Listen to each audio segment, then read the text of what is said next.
boleh Bang Jeki kasih pemahaman terkait tentang saksi Yehova ini? Saksi Yehova sekiranya berkenan ya, karena saya pribadi pun masih belum paham sekali. Terus hitung-hitunglah Bang, mana tuh ada juga yang saya dengar malam ini dari mereka ya bisa kembali ke jalur yang benarnya kembali. Makasih Bang, itu aja dulu. Oke.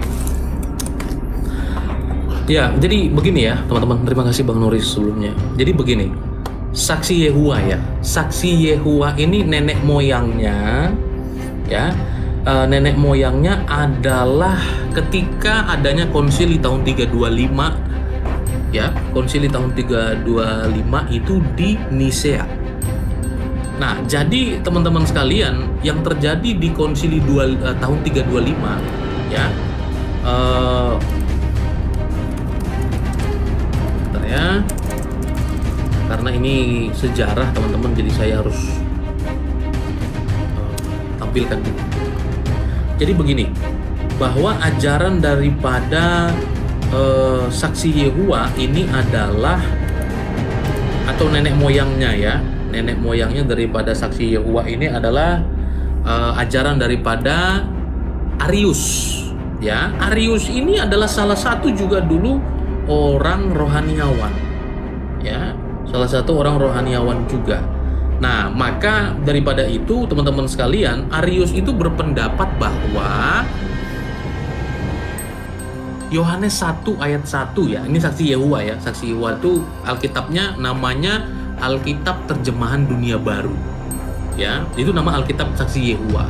Tapi di dalamnya betul-betul salah sekali terjemahannya, bahkan indikasinya adalah menyesatkan. Ya, salah satu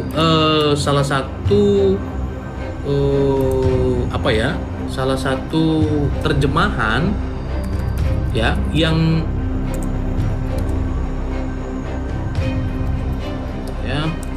salah satu terjemahan Alkitab yang disalahpahami oleh orang saksi Yehuwa itu adalah ketika dia berkata pada mulanya adalah firman, firman itu bersama-sama dengan Allah. Teman-teman yang Kristen pasti tahu dong sambungannya apa. Dan firman itu adalah apa itu? Firman itu adalah Allah.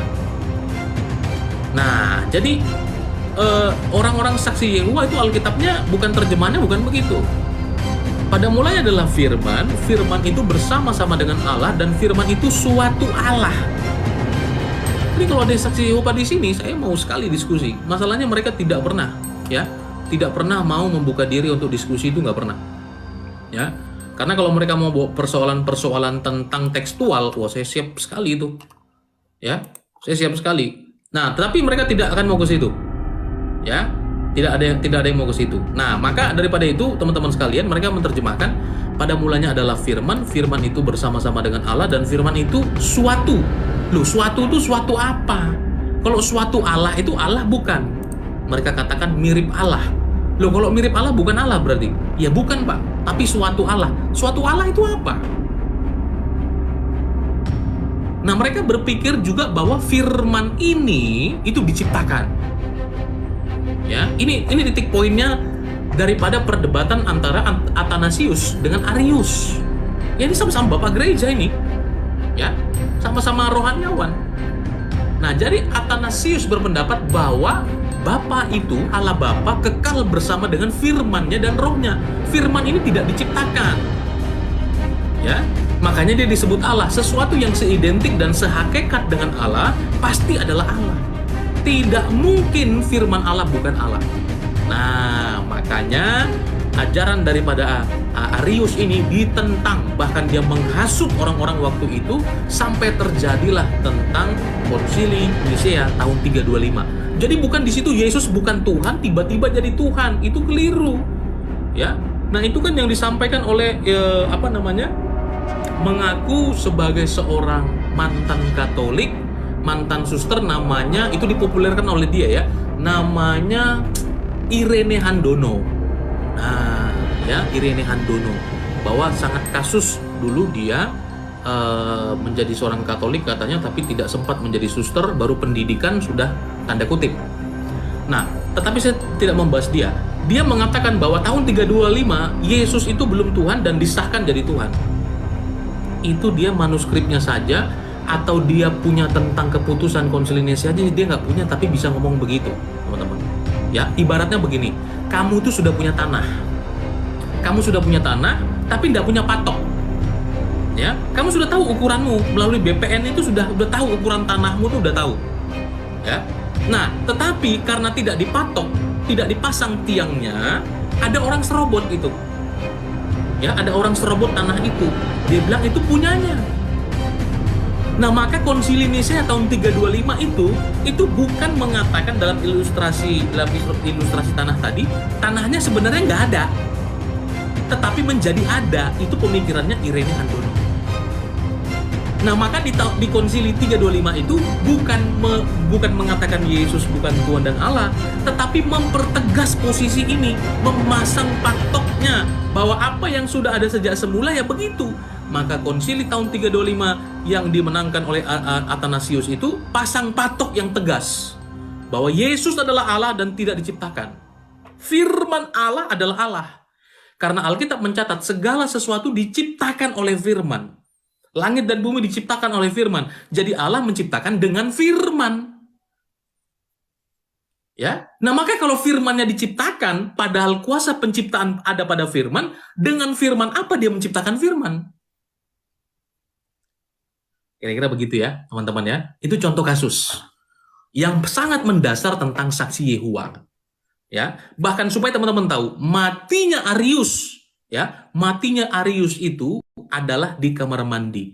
Ketika Athanasius waktu itu di dalam penjara karena dia dianggap salah, ya, dianggap salah karena dihasut oleh banyak pengikut Arius, bahkan Arius sendiri menghasut yang lain, ya, maka Athanasius di penjara. Dia cuma berdoa kepada Bapa. Dia berdoa bahwa Tuhanlah hakimnya untuk menyatakan siapa yang benar dan siapa yang salah. Alhasil konsili itu kemudian dimulai, Arius turun untuk masuk ke dalam toilet, teman-teman. Bukan toilet ya namanya, ya kamar mandi lah atau WC itu. Dia mati di toilet, teman-teman. Ya, dia mati di WC. Itu Arius. Ini sejarah gereja. Kalau tadi tanya sama nenek kita Irenea Handono, dia tidak tahu itu. Ya, dia tidak tahu. Nah, jadi Arius itu meninggal mati di toilet, teman-teman. Ya, itu sejarah gereja. Supaya teman-teman tahu. Akhirnya teman-teman sekalian, bahwa ajaran ini salah satunya lari juga pergi ke tanah Arab. Ya, pergi ke tanah Arab dan berbagai macam tempat. Ya, ini supaya teman-teman tahu bahwa asal usul kenapa kemudian disalahpahami ya bahwa Yesus itu bukan anak Allah. Atau Yesus itu bukan sang firman Allah. Nah, dan hal ini juga berkembang terus sampai pendiri daripada Saksi Yehova itu namanya, sebentar ya, saya takut salah tuh. Nah, pendiri daripada Saksi Yehova itu Charles Taze Russell. Itu pendirinya. Pahamnya dia ya seperti itu. Yesus itu bukan Allah, dia diciptakan. Ya, kalau kamu ada di tempat ini ada yang Saksi Yehova, kamu mau eksegese melalui secara eksegesis tentang ayat-ayat Alkitab, saya sangat siap. Ini tantangan saya kepada Saksi Yehova. Karena Saksi Yehova itu bidat Kristen. Saya mengasihi kamu, tapi pemahamanmu salah tentang iman Kristen. Saya berani berdiskusi. Termasuk sekarang ada tantangan saya kepada teman-teman Saksi Yehova. Ya, seperti itu. Nah, makanya bidat-bidat Kristen itu banyak sekali. Khususnya sekarang hari ini Saksi Yehova, karena dia tidak mengakui bahwa Yesus itu adalah Allah juga, tapi suatu Allah. Suatu Allah itu apa?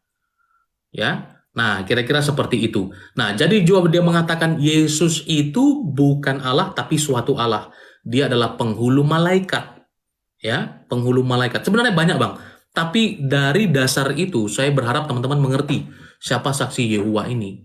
Ya, nah seperti itu dia. Dia adalah itu bukan lagi teologi sumbang. Kalau teologi sumbang itu ibarat kita main gitar, itu ada sedikit yang kurang benar tali gitarnya, jadi masih sumbang dia, jadi harus ditekan sedikit, ya. Nah, jadi kalau Saksi Yehova, ya, Saksi Yehova itu memang adalah bidat atau sekte, ya, memang dia salah ajarannya, seperti itu. Dan banyak juga Saksi Yehova yang bertobat, itu banyak, teman-teman. Termasuk kemarin sore saya berdiskusi, saya buka live ada ibu-ibu juga mantan daripada saksi Yehova, ya, dan dia bertobat karena dengar-dengar live seperti ini, teman-teman. Bayangkan, ya, dia bertobat dan dia percaya kepada Yesus sebagai Tuhan dan Allah karena live. Ya, itu jiwa juga itu, teman-teman. Ya, karena Alkitab katakan barang siapa memberitakan kepadamu Injil yang lain atau Yesus yang lain, sekalipun itu malaikat yang memberitakannya, terkutuklah dia. Ya, jadi mengatakan Yesus tidak disalib, itu Yesus yang lain yang diberitakan, terkutuklah dia. Jelas itu, teman-teman. Bahkan Alkitab menegaskan bahwa sekalipun yang menyampaikannya malaikat, terkutuk. Bayangkan. Ya, makanya Alkitab katakan semua nabi-nabi palsu akan mati diracun. Karena mati dengan keadaan diracun, itu mati tandanya bahwa dia tidak disertai oleh Allah. Tidak ada satupun nabi bangsa Israel mati diracun, itu tidak ada. Karena ketika dia mati diracun, menandakan dia tidak bersama dengan Allah yang benar. Seperti itu. Ya, nah makanya nabi palsu pasti mati diracun. Seperti itu, teman-teman. Dan tidak ada nabi-nabi di bangsa Israel matinya karena diracun. Tidak ada itu. Ya, seperti itu ya, Bang 77 News ya. Bang, makasih atas pemahamannya Bang. Ini sudah cukup jelas kalau begitu dasarnya itu saksi Yehova. Ya, dasarnya Sehingga itu. beda jauh dari kita. Betul. Oke Bang, Tuhan Yesus balaskan berlipat-lipat dari pelayanannya. Amin. Tuhan berkati Bang 77 News, sukses selalu ya. Berkati bersama dengan keluarga semuanya. God bless. Haleluya.